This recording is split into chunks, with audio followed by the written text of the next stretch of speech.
जो स्थूल सेवा होती है ना, उसका एक सूत्र है, ध्यान में रखना। सारी दुनिया में आपसे कितना सकाश गया है, इसी पर निर्भर है आपसे स्थूल सेवा कितनी होगी। कर्मणा सेवा, विश्व सेवा। सकाश अगर आपसे नहीं गया है तो आपसे कर्मणा सेवा नहीं हो सकती, वाचा सेवा नहीं हो सकती। सकाश के ऊपर है। इसलिए किसी को लगता है सकाश माना भारीपन। नहीं बच्चे, वो तो कमाई का और साधन है, क्योंकि सकाश देने के बाद वाचा सेवा और कर्मणा सेवा के दरवाजे खुल जाते हैं। तब तक नहीं खुलेंगे। अनुभव करना है, करके देखो। सकाश होगा तुम्हारा विश्व में तो तुम सेवा कर पाओगे, वरना नहीं। विश्व की सभी आत्माएं भी यहां पहुंचे, फिर भी आपसे सकाश अगर विश्व में गया है तभी आप उनकी सेवा कर पाओगे, वरना आपसे कर्मणा सेवा वाचा सेवा नहीं होगी।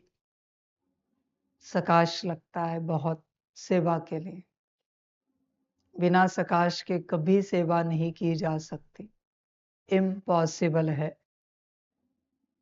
सारी समझ की बात है। होश में आ जाओ बच्चे।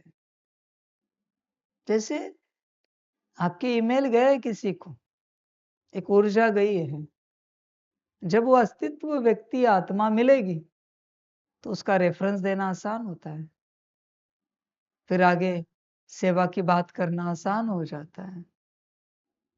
सेम बात है बच्चे।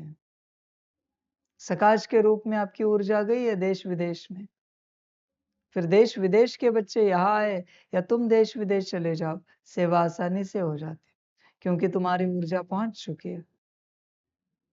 जस्ट एक मीटिंग में ही उनको ऐसे लगेगा हम इन्हें जानते हैं, आपको भी लगेगा आप उन्हें जानते हो, क्योंकि आपकी ऊर्जा उनमें पहुंची है। किसी भी सेवा स्थान में गए, आपको ये एक्सपीरियंस होगा, ऐसे लगता है पहले आए थे कभी यहाँ पर। ऊर्जा आई है ना सकाश की। समझ की बात। ये अलग टॉपिक है, गहरा टॉपिक है सेवा का। सकाश से ही सेवा होती है, ध्यान में रखना। जितना सकाश उतनी सेवा, ये सेवा का सूत्र है।